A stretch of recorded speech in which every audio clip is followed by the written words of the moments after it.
They, in fact, trained many of the international teams who then came to participate with them. And so many of them knew about the Fairfax team. They knew each other individually, and over the course of years, this community has been part of helping to train firefighters and urban search and rescue teams around the world. So it's a great testament to the accomplishments of our collective work.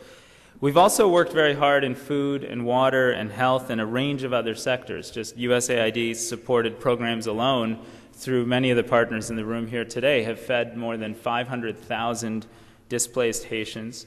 We've offered water and sanitation services broadly to much of the affected population. And through a variety of efforts, we've provided medical care to more than 18,000 patients. And that's just the U.S. medical teams that went down. That doesn't include many of the great work that's been done by our partners on the ground and by so many other international partners.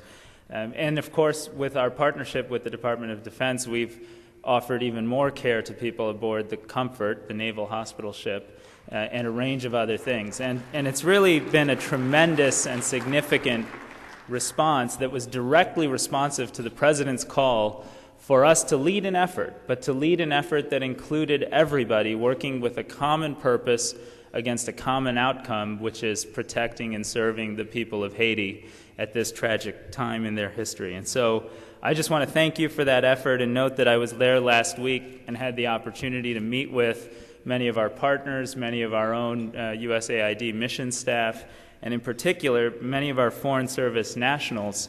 As someone new to the agency, I'm surprised we make this distinction sometimes between Foreign Service and Foreign Service national. Our Foreign Service national staff in Haiti has most of whom, many of them lost their homes, some lost family members, and they all come in every day and work 12, 14, 16 hours in that context to help their country. And when I thanked them for their service, the only comment or question they had was to thank us for our commitment to Haiti. And it just speaks volumes about their leadership and their commitment and the passion they bring for their work. So this has been an incredible...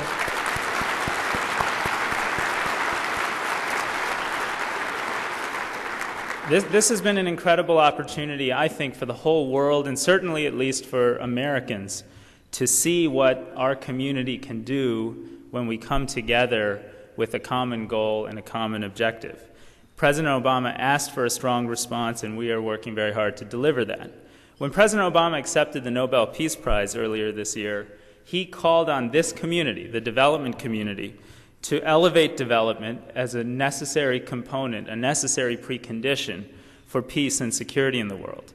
But he also called on us to expand our moral imagination, because he felt it was that push that would inspire people, that would give us the ability to keep people focused on the kind of goals we care about for the years and years and years that it takes to achieve those types of real outcomes.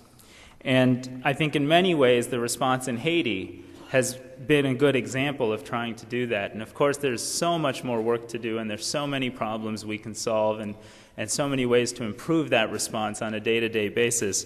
But in many ways it embodies what the President spoke about in a deep and fundamental way. Similarly, Secretary Clinton has talked about elevating development as a core component of our foreign policy and has invested so much of her personal energy and commitment to our cause. And of course, Congress has spoken.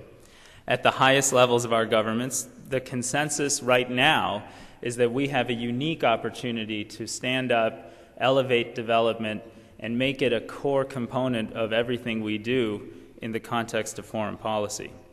We have more resources, more influence, more technology, and more partnerships than we ever had before. And we have amazing leadership in Congress.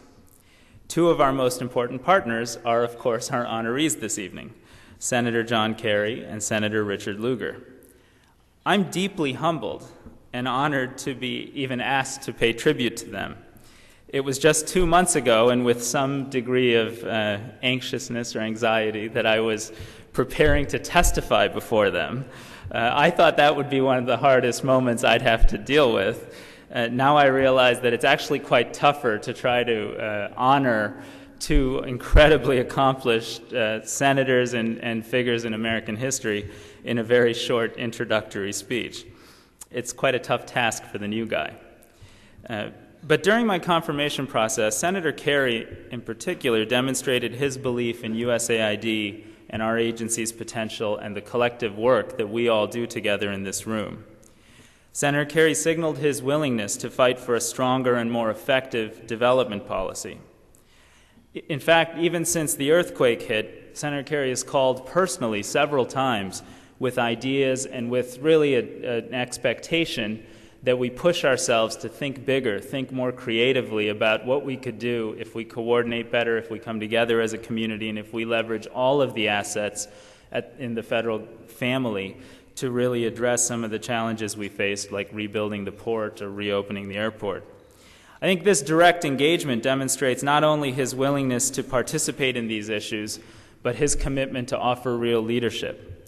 And of course, it's well known that Senator Kerry's passion for foreign affairs stems from a lifetime of public service, which began with his storied military service in Vietnam. Senator Kerry is a rare leader, equally versed and engaged in both the military and development components of our nation's foreign policy. He was a forceful and early advocate for a new direction in Afghanistan. He also joined Senator Lugar in sponsoring the Enhanced Partnership with Pakistan Act, which was designed to help transition from a military relationship to one of direct engagement between the United States and the people of Pakistan. Senator Kerry has been instrumental in shaping the United States government's policies and programs related to HIV/AIDS. His legislative work paved the way for the establishment of PEPFAR, the President's Emergency Program. And thanks to these efforts and to strong bipartisan consensus and effective implementation efforts, more than 2 million HIV-positive people are receiving life-saving treatment, and 1 million more are receiving care and prevention services.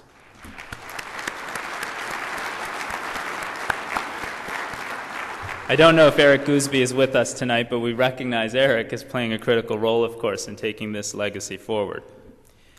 Senator Kerry is also well known throughout the world for his leadership in the fight against climate change. And in the coming days, he intends to introduce the International Violence Against Women Act.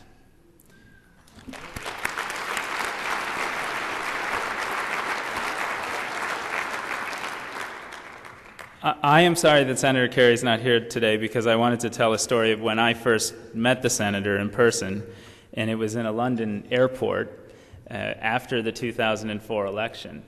I was traveling to India as part of a program at the Gates Foundation and to work on the tsunami relief effort from the context of the Indian side, and the senator was traveling to the Middle East as part of a larger diplomatic effort. And I was just struck in a short conversation in an airport with his kind of deep and comprehensive knowledge of everything going on with respect to the tsunami, the relief operation, and I couldn't believe he wasn't going there because I thought he must be reading a briefing book to get there. But